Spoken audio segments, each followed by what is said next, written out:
Assalamualaikum warahmatullahi wabarakatuh. Nama saya Citra Amalia. Di sini saya akan menjelaskan mengenai hukum khitan bagi laki-laki dan perempuan serta hukum pernikahan tanpa dihadiri oleh seorang wali atau ayah.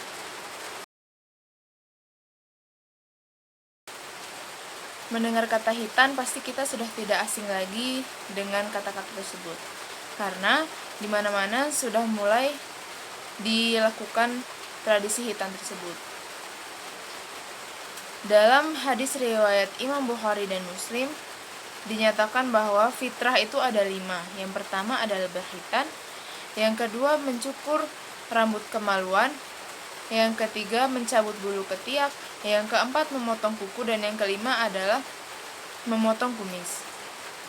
Dalam pandangan Imam Syafi'i, dinyatakan bahwa hukum khitan bagi laki-laki dan perempuan adalah wajib. Namun dalam pendapatnya pula yang kedua, dinyatakan bahwa hukum khitan bagi laki-laki adalah wajib, sedangkan bagi perempuan adalah sunnah. Namun, meskipun sunnah, tapi tetap dianjurkan untuk dilakukan bagi kaum wanita.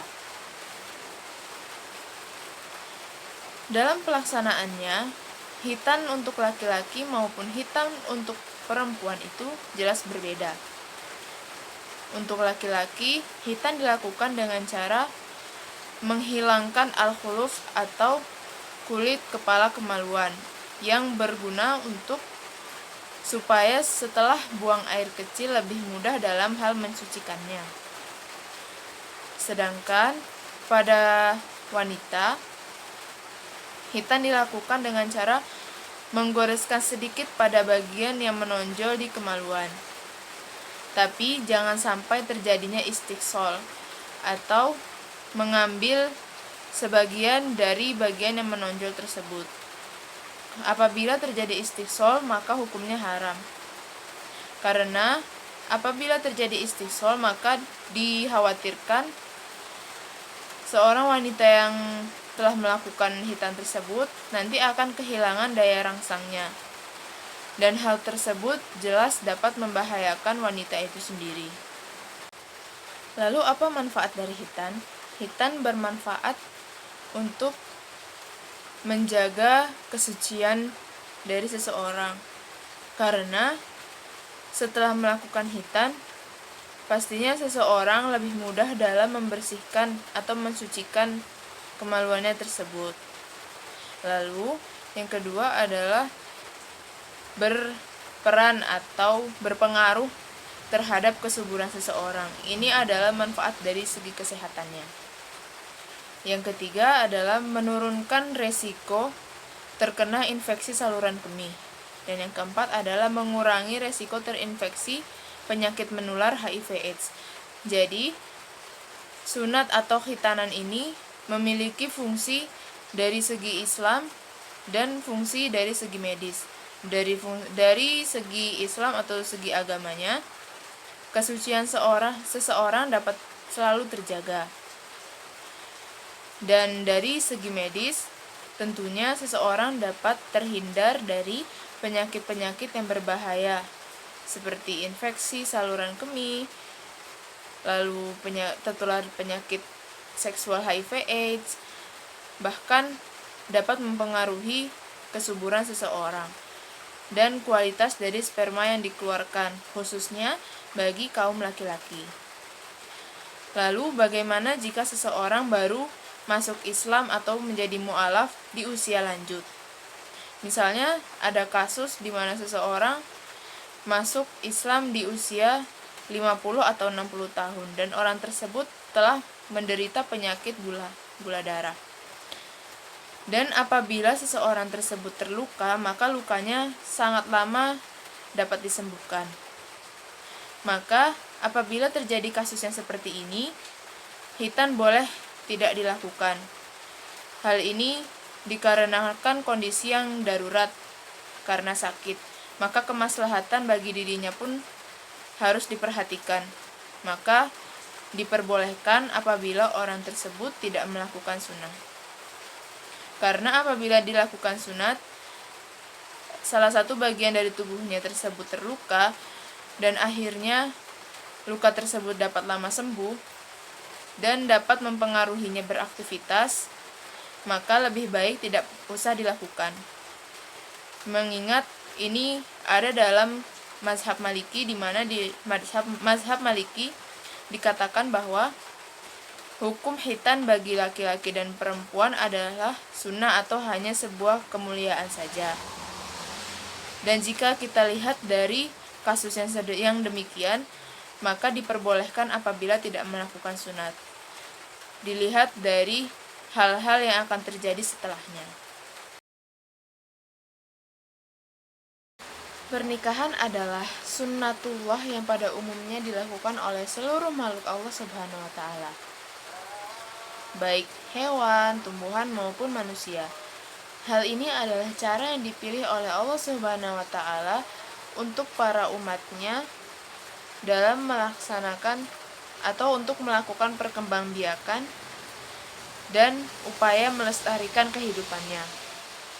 Pernikahan khususnya bagi manusia dianggap sah apabila rukun dan syarat sahnya dipenuhi. Menurut Muhammad Yunus, rukun nikah adalah hal yang menjadi hakikat dalam sebuah pernikahan dan harus dipenuhi. Apabila rukun nikah tidak dipenuhi saat akad dilangsungkan, maka pernikahan dianggap batal atau tidak sah. Begitupun pendapat dari Imam Syafi'i.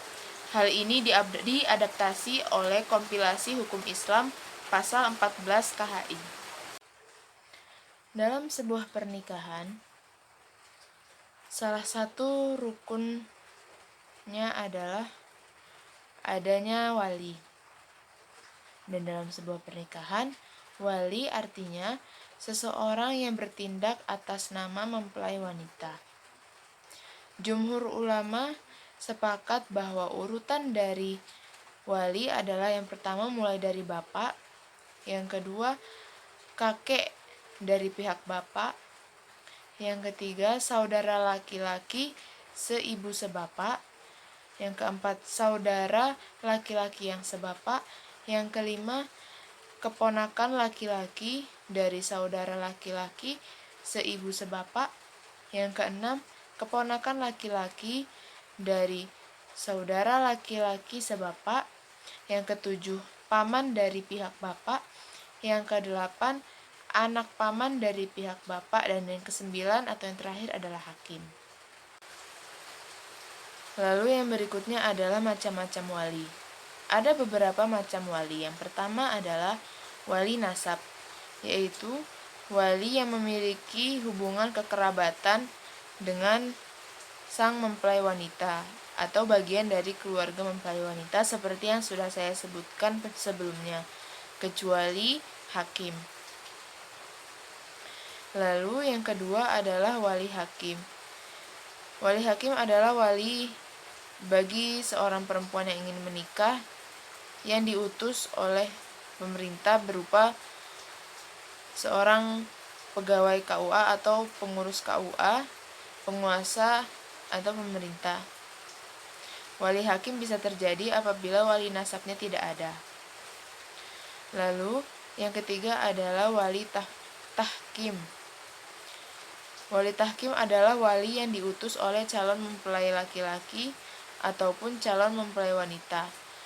Wali tahkim ini bisa terjadi apabila wali nasab dari mempelai wanitanya tidak ada. Lalu apabila wali nasabnya gaib atau dalam perjalanan yang memakan waktu 2 hari perjalanan, dan di saat itu tidak ada wakilnya. Lalu yang terakhir, wali tahkim bisa terjadi apabila tidak ada pegawai pencatat nikah, talak, dan rujuk atau pegawai NTR.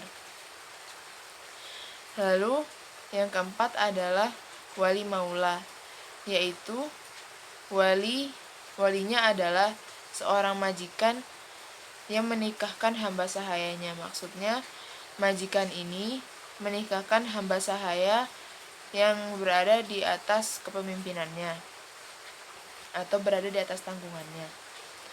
Dan yang terakhir adalah wali adol, yaitu wali yang tidak mau atau enggan menikahkan anaknya, atau tidak mau menikahkan si mempelai wanita. Jika seseorang menikah dalam keadaan walinya adol ada, tapi enggan untuk menikahkannya, maka disinilah peran dari wali hakim atau wali tafkim. Bisa dilakukan oleh wali hakim jika ada pengurus KUA atau utusan dari pemerintah yang bertugas untuk menjadi wali baginya.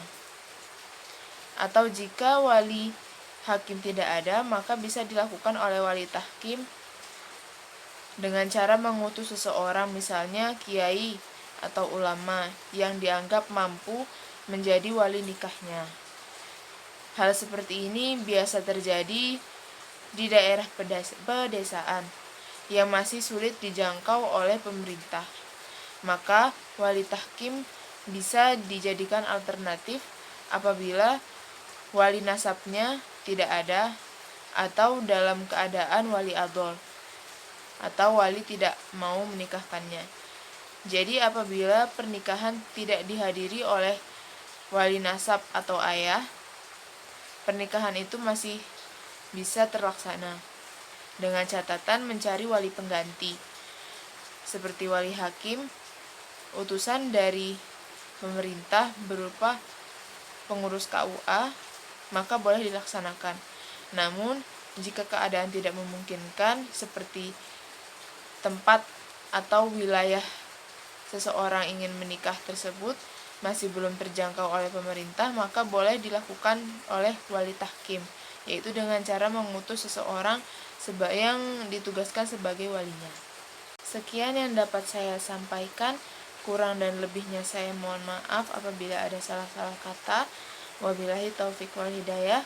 Wassalamualaikum warahmatullahi wabarakatuh.